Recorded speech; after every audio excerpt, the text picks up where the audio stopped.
बच्चों तुम्हें दिखाए झांकी हिंदुस्तान की, इस मिट्टी से तिलक करो ये धरती है बलिदान की। वंदे मातरम, वंदे मातरम, वंदे मातरम, वंदे मातरम।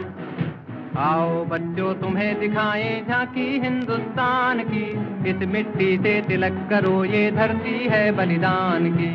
वंदे मातरम, वंदे मातरम, वंदे मातरम, वंदे मातरम। आजच्या प्रमुख मार्गदर्शक सौ मेघा महेंद्र घाटे यांचं शाळेच्या वतीने आपल्या शाळेच्या सदस्या सन्माननीय जोशी मॅडम यांनी त्यांचं पुष्प देऊन स्वागत करावं मी त्यांना विनंती करत आहे.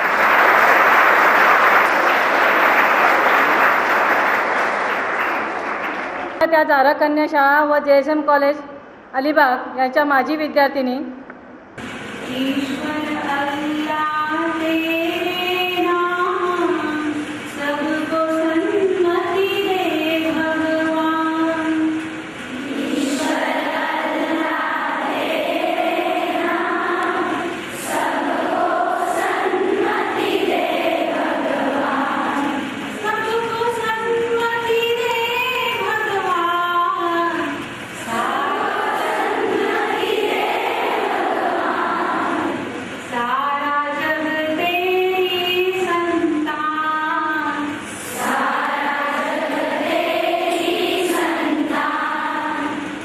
मैत्रिणींनो, शुभ दुपार, गुड आफ्टरनून. मी ह्याच शाळेची आहे. मॅडमने उल्लेख केला मी ह्या शाळेची विद्यार्थिनी आहे. तुम्ही जसे बसलेला आहात तसे मीही एकेकाळी बसलेली असायचे हॉलमध्ये, कारण शाळेचा अभ्यास पण करायचा असतो आणि त्याच्यातून शिक्षकांनी कोणीतरी गायला वगैरे बोलवलेलं असतं, कोणीतरी गोष्टी सांगायला बोलवलेलं असतं, कोणतरी लेक्चरसाठी बोलवलेलं असतं आणि आपल्याला तर लवकर घरी जायचं असतं. शनिवारी कदाचित क्रिकेटची मॅच असते किंवा मैत्रिणीच्या घरी जायचं असतं. बऱ्याच गोष्टी असतात. कुठला तरी गेम खेळायचा असतो फेसबुकवर. आम्हाला सुद्धा त्यावेळी थोडासा कंटाळा यायचा, पण आम्ही खेळायला बाहेर पडायचो. फेसबुक वगैरे हा काही प्रकार नव्हता. आता तुम्हाला 2-3 गोष्टी सांगणार आहे, नंतर ती CD दाखवणार आहे. आज मिशन पिंक हेल्थ आणि 2 तुम्ही बॅनर बघताय, ते 2 बॅनर कशासाठी आहेत की मिशन पिंक हेल्थ म्हणजे ह्यामध्ये आम्ही 8 ते वर्षापासूनच्या पुढच्या वयोगटातल्या मुलींचं आरोग्य तपासणी करणं, त्यांचं हिमोग्लोबिन बघणं, ब्लड ग्रुपिंग बघणं आणि त्यांचं आरोग्य नीट ठेवणं. फक्त तपासणी करून आरोग्य नीट राहत नाही, तर त्यांना आपल्या आरोग्याविषयी माहिती देणं पण गरजेचं आहे. आरोग्याविषयी माहिती म्हणजे काय, तर ही CD आम्ही तयार केली राज्य शासनाने. मी हा रायगड जिल्हा म्हणजे कोकणच्या 4 जे जिल्हे आहेत, ठाणा, रत्नागिरी, सिंधुदुर्ग आणि रायगड, ह्या जिल्ह्याच्या कमिटीवर माझी नेमणूक झालेली आहे. त्याच्यामध्ये हे आमचं CD आम्ही तयार केले. मिशन पिंक हेल्थ आमचं मिशन आहे. त्याच्याबरोबर मी विचार केला की सेव्ह गर्ल चाइल्ड हे मिशन असणं गरजेचं आहे, कारण आता मुलींची संख्या जवळजवळ हजार मुलं असतील तर मुलीची संख्या 815, 850 किंवा 125-150 मुली एका 1000 मागे कमी पडतात. तर अशा वेळेला आपण मिशन पिंक हेल्थ बरोबर सेव्ह गर्ल चाइल्ड हे पण मिशन करणं गरजेचं आहे. लहानपणी जर का श्रावण मासी हर्षमानसी ही कविता मला अजून आठवते, तसं मी जर तुम्हाला जे काय आज सांगेन ते मला असं वाटतं तुमच्या मनावर नक्कीच, तुम्ही म्हणाल मॅडम सेव्ह गर्ल चाइल्ड आत्तापासून का, पण तुमचं लग्न झाल्यानंतरच्या गोष्टी जरी असल्या तरी तुमच्या मनावर आता जे बिंबेल ते तुम्ही कधीही विसरू शकणार नाही. आपण वयात आल्यानंतर आपल्या मनामध्ये, शरीरामध्ये आणि लैंगिक, शारीरिक आणि मानसिक असे बदल होत असतात आणि त्याला अनुसरूनच आम्ही ही CD तयार केलेली आहे. ही राज्यस्तरीय CD आहे. सुरुवात माझी या शाळेपासून मी आज केलेली आहे. 1-2 गोष्टी सांगते, मग CD आपण बघायचे 5 मिनटं. पैसे नकोत सर जरा एकटेपणा वाटला, पैसे नकोत सर जरा एकटेपणा वाटला, मोडून पडला संसार पण मोडला नाही कणा, मोडून पडला संसार पण मोडला नाही कणा, पाठीवर हात ठेवून नुसतं लढ म्हणा, पाठीवर हात ठेवून नुसतं लढ म्हणा. ह्या कुसुमाग्रजांच्या कविता मला मनाला नेहमीच उभारी देतात, दुःख पचवण्याची ताकद देतात आणि संकटावर मात करण्याची शक्ती देतात. एका वर्गामध्ये एक शिक्षक होते. त्यांनी नापास झालेल्या विद्यार्थ्यांना नेहमीच असं पाठबळ दिलं. ते नेहमी त्यांना एडिसनची गोष्ट सांगत. एडिसन तुम्ही ऐकलंय सगळ्यांनी, Edison, Thomas Alva Edison, scientist, शास्त्रज्ञ. त्यांनी या बल्बचा शोध लावला. ते नेहमी सांगत की थॉमस एल्वा एडिसन 10,000 वेळा चुका केल्यानंतर बल्बचा शोध लावला एडिसन. लहानपणी, आता मला ह्या गणपतीत माहीत नाही, पण लहानपणी आम्ही समुद्रावर जायचो, गर्दी कमी असायची, पण गॅसवाले फुगे मात्र असायचा एक आजोबा बसलेला असायचा आणि वेगवेगळ्या कलरचे गॅसचे फुगे, हिरवा, पिवळा, निळा, जांभळा, असे पांढरा, असे फुग्यांमध्ये जरी गॅस भरला की ते फुगे वर उडत असत आकाशात दोरी गेली की. मी माझ्या वडिलांना विचारलं काय की बाबा ह्या फुग्यांमध्ये जर काळ्या कलरचा फुगा असेल तर वर उडेल का? माझे वडील मला नेहमी सांगत, तू दिसतेस कशी, तुझा रंग काळा की गोरा हे महत्त्वाचं नाही आहे, तुझी वाणी सुसंस्कृत पाहिजे, सुमधुर पाहिजे आणि अंतर्मन निर्मळ पाहिजे. विद्वान सर्वत्र पूजते. सहर्ष सादर करीत आहेत मी किशोरी, अर्थातच वयात येताना.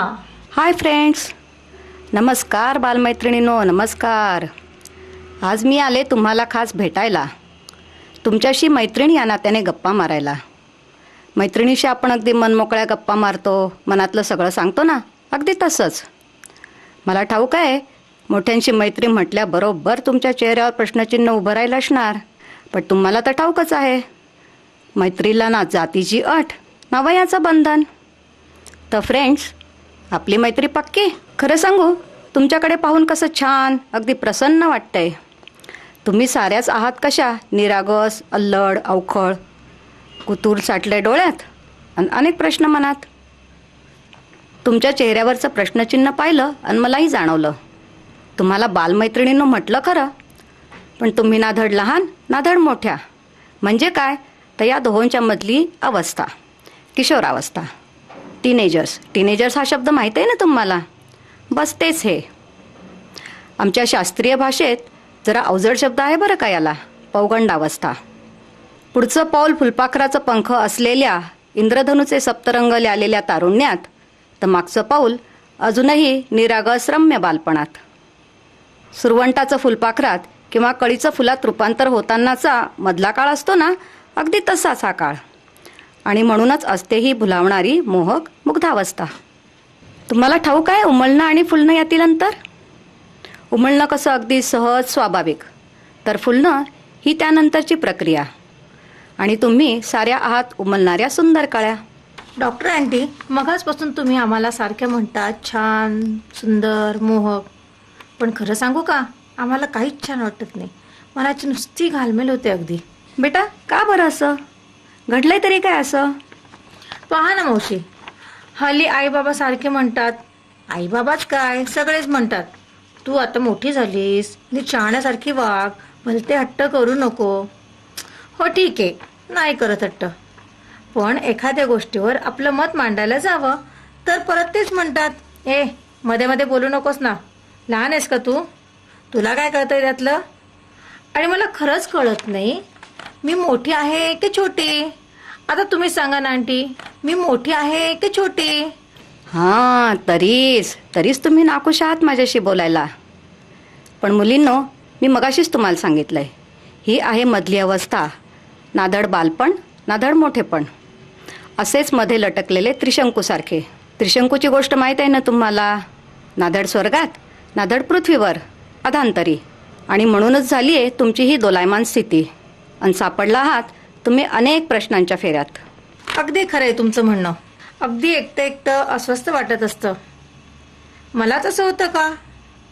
तुम्ही म्हणालात ना मनमोकळेपणाने बोला म्हणून, मग एक विचारू?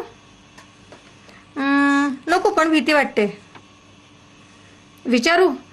आंटी, मी नॉर्मल तर आहे ना, सायको वगैरे काय म्हणतात तशी तर नाही ना मी? किती प्रश्न दाटून येतात मनात, आणि विचारावं तरी कोणाला? आईबाबांना? छे, काहीतरीच काय, त्यांची तर हल्ली सारखी भीती वाटते, सारखे रागवत असतात. आणि त्यांना काय वाटेल माझ्याविषयी, मी असं भलताच विचार करते म्हणून. तेव्हा नको, आईबाबा नकोच. मग मैत्रिणींना विचारू? त्यांना सगळेच गुपित तर माहिती असतात.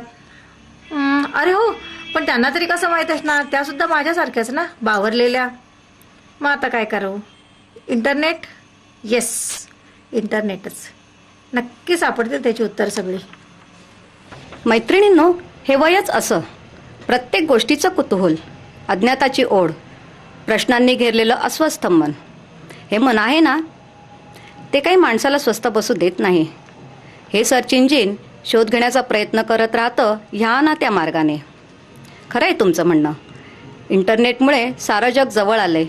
अगदी ग्लोबल व्हिलेजच म्हणा ना. माऊसच्या एका मुठीत सामावलं आहे सारं जग. क्लिक करायचा अवकाश की साऱ्या विश्वाचा पट क्षणार्धात उलगडला जातो. मिळून शोधूया साऱ्या प्रश्नांची उत्तरं.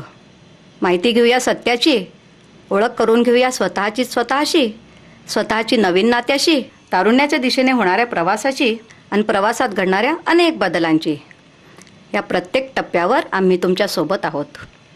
आणि झालंय काय सांगू का, एकाच वेळी अनेक बदलांना सामोरं जावं लागते तुम्हाला. त्यात करिअरसाठी जीवघेणी स्पर्धा, एका मार्कानं हुकणारं मेरिट, आईवडिलांशी नीट संवाद नाही, आणि अशातच मनात भलतेच विचार. आणि खरं सांगायचं तर या साऱ्या भावना अगदी सहज आहेत. जितक्या सहज मनात येतात ना, तितक्या सहजतेने त्या निघून देखील जातात. त्यामुळे घाबरून जायचं काही कारण नाही. रहा एकदम कूल, नो टेन्शन. पटतंय ना मी काय सांगते ते. मानसिक बदलांसोबतच शारीरिक बदलांचं देखील हेच वय.